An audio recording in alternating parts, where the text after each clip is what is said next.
Well, this is a very complicated topic, and I think any simple statement will miss the nuance of what's really going on online. One of the things I would definitely react against is the idea that we can't leave something as important as the news to the general public. It has to come from authorities. We can see exactly the weakness in that model in Russia today. That the media is very heavily controlled and influenced by the government. There are good journalists working within Russia who are silenced by their organizations. And the only hope for an independent media in Russia today has to come from grassroots media, has to come from Wikipedia, has to come from bloggers who are blogging on platforms that are not within Russia. And so there is still this fantastic medium out there and this fantastic dialogue that goes on despite the top-down propaganda. Now, the thing that is disheartening is that top-down propaganda appears to be more effective than we had hoped it would be. We have always known that mass media propaganda is effective. We had a whole century of that. And the hope has been that with the development of participatory media, the ability for citizens to question, to dialogue directly with each other, that chokehold on the flow of information, that ability to distort the truth would be broken. I don't think it's broken. We see that clearly today.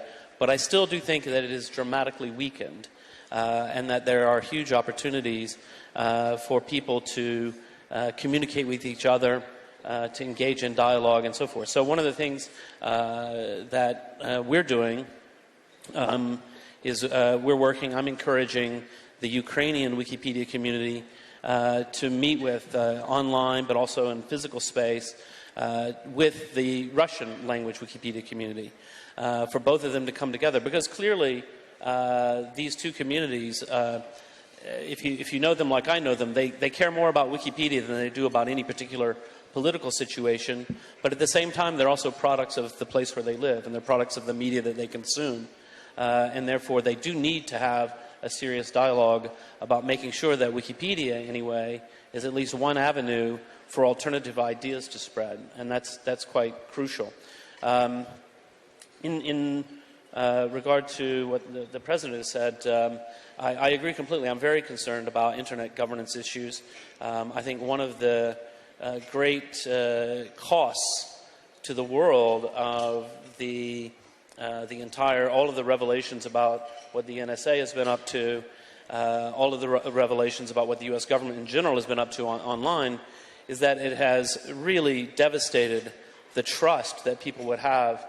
People might have said a few years ago, well, maybe I'm not that happy that the U.S. has such a key role in internet infrastructure, but at least the U.S. has a strong tradition of press freedom and privacy, and it's a legitimate thing. And now that's completely evaporated. And so when people talk about an intergovernmental solution, you talk about the ITU managing the internet infrastructure, it starts to sound appealing until you realize, wow, really, like if you talk to the people there, you realize actually these are not the people we want having any authority over the fundamental infrastructure of the internet. There are lots of things that can be broken, lots of things that a lot of people want to be broken, so that we don't have this global uniform platform that does allow, at least for the possibility of ideas to spread outside of borders and so forth. So I think it's something that people should be more concerned about, but unfortunately it's quite a technical topic. You start talking about ICANN and ITU and blah, blah, blah, blah, blah. It's also boring. But infrastructure is always boring, and it's always important. And so I think it's worth devoting the time to learn about it and to take care to understand what's going on there.